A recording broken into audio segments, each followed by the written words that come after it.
What's going on, family? This is Scrapbook Boxing, Museum of the Forgotten Fisticuffs series. I want to talk about a young man by the name of Leonard Beckner Johnson.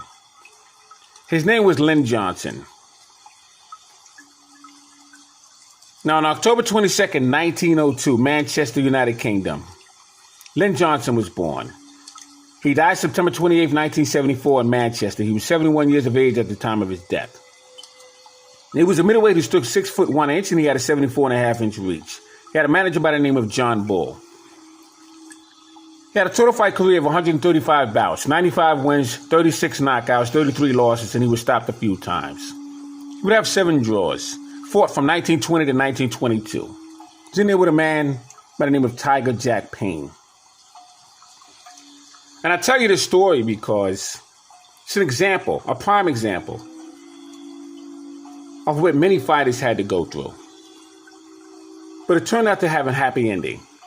Let's learn about it right here on the Museum of the Forgotten Fisticuffs series.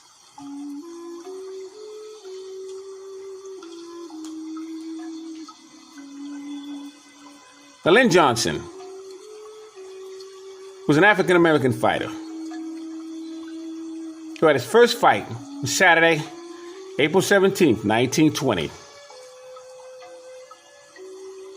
He had it at the Alhambra Theater. It was an open show.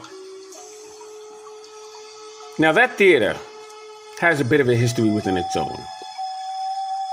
But he would fight against a man by the name of Young Marshall. He would lose to him in 10 rounds on a decision. In his very next fight, would be on Tuesday, October 26, 1920, at the Free Trade Hall in Manchester, United Kingdom. It would be a rematch with Young Marshall. This time would be a technical knockout in 10 rounds against Len Johnson.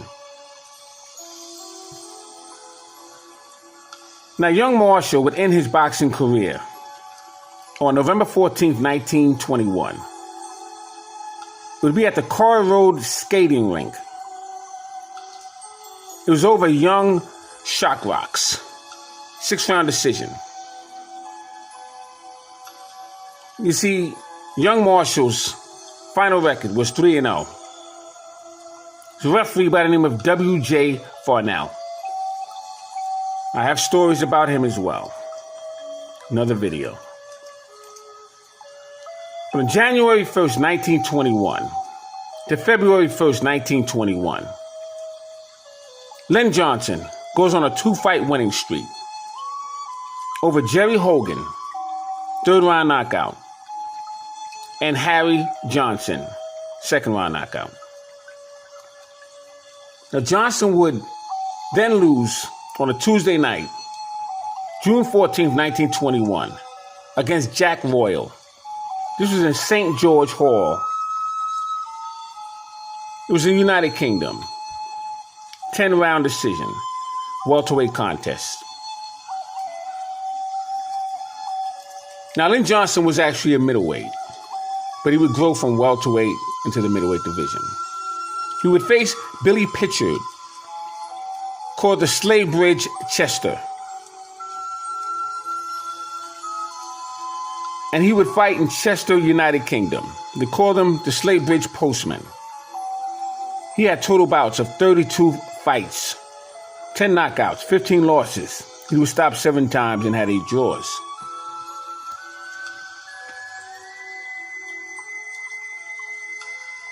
Now, he would eventually face a fighter by the name of Ted Kid Lewis. Ted Kid Lewis wound up becoming a welterweight champion. He was a phenomenal fighter, had 20 fights with Jack Britton.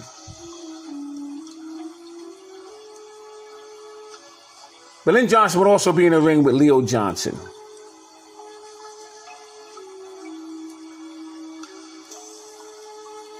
And he'd be in there multiple times with some of these great fighters. He would lose to future middleweight champion, Marcel Thiel. Marcel Thiel had a fighting career record of 80 wins, 19 losses. British middleweight champion, Len Harvey.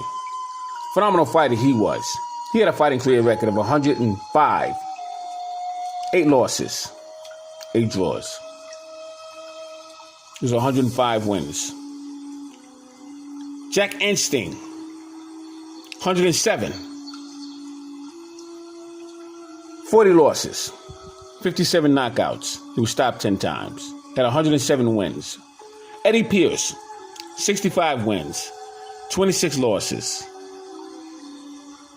And he'd have several knockouts. In 1925, Len Johnson had his first true opportunity when he was faced in a non-title bout with champion Roland Todd for the British Middleweight Championship. Johnson defeated him twice.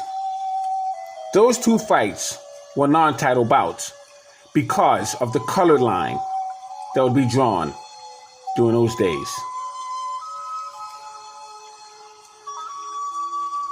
He didn't get an opportunity to fight for the title because of the color of his skin.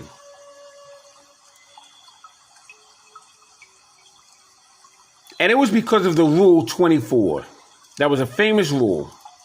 The fighters had to have a set of white parents, mom and dad, in order to participate in title fights. And although not being allowed to fight for his shots because of his color and the color of his skin, but he would defeat fighters such as Len Harvey, Ted Moore, Jack Enstein, Ted Kid Lewis, George West, Gypsy Daniels. See, Gypsy Daniels knocked out Max Schmeling in 1 round. Len Johnson would also defeat Harry Crosley. See, these were the men in his time that were top fighters. He would defeat all of them. But yet, he would never get a true shot at the title. And Len Johnson's 6 months in Australia, where he would reside because he was tired of being shortchanged in England. And he would win the British Empire Middleweight Championship by defeating Harry Collins. Len Johnson was not recognized as champion in England. Scotland's Tommy Milliken as Empire champion. But Len Johnson was from England. And Tommy Milliken was from Scotland, but yet he was recognized because of the color of his skin. This was the ultimate level of disrespect. But the color bar would end in 1947, when a new forming labor government would come into play. And Len Johnson became a unionist and local civil rights activist. He became a Pan-African congressman in 1945. 6 times ran unsuccessfully for the position of Manchester's City Council. And recognized as a community leader, Len Johnson took a stand, walked into a pub, ordering rounds of drinks. And he would stand right in front of the bar and refuse drinks were given to him. Now others were given drinks, but they wouldn't give it to him because of the color of his skin. And police were called to the old Abbey Trap House. It was a pub located in England. It was on a Greens Bay estate between Holmes and Marsyde on September 30th, 1953. And they were all thrown out. The rule would eventually be overturned and 200 people, black and white, hard-working classmen, would protest. You see, although Len Harvey wasn't treated fairly in the ring, but he decided to take matters in his own hands. He would become a civil rights activist, ran for Congress several times, 6 to be exact, and was deliberately not given an opportunity there as well. So he took matter in his own hands. Became an activist. He would protest. And they would overturn that discrimination that took place in his life. I want to salute Len Johnson for his courage and bravery. Skillful boxer, very underrated, never talked about. Len Johnson is to your left. Ted Kid Lewis is to your right. Many of the men that Len Johnson would defeat would get their opportunities. And they would either become champion or not champion, but they had a shot. And the only opportunity that Len Johnson would be able to get is go to another country. We go to Australia and become a middleweight champion.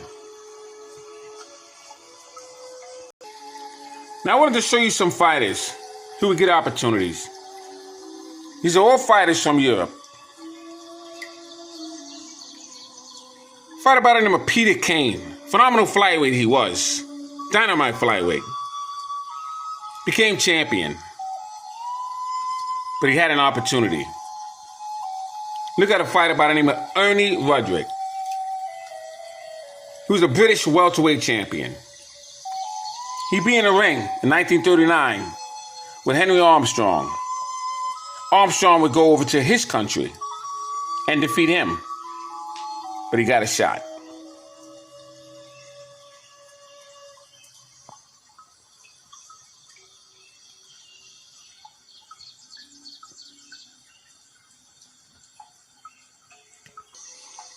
Jack Doyle, another very, very good fighter. He was an Irish heavyweight.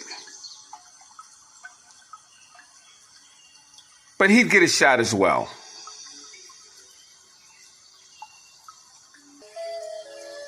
Ted Kid Lewis,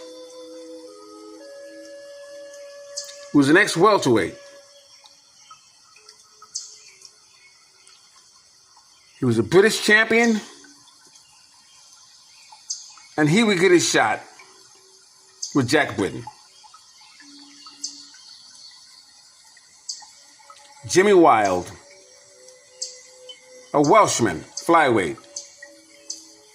One of the greatest flyweights of all times, no question about it. But he would get a shot.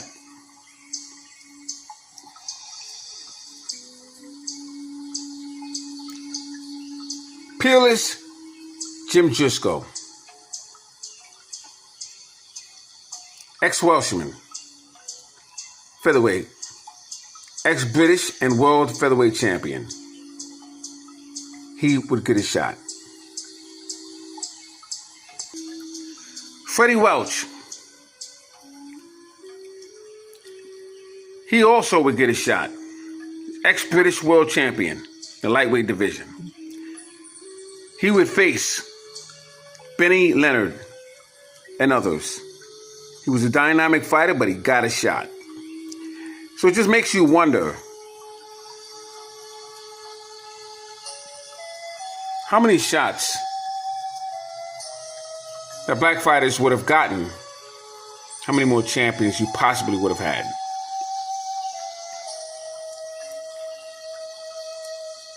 And it works both ways, because I want to give more credit to some of these fighters here. But I can't give them all credit. They didn't fight all fighters. And that's the problem that I have. But salute to all these great fighters, no question about it. But Len Johnson and many others were short out of an opportunity because of the color of their skin. Salute to Len Johnson. Scrapbook Boxing, Museum of the Forgotten Fisticuffs series.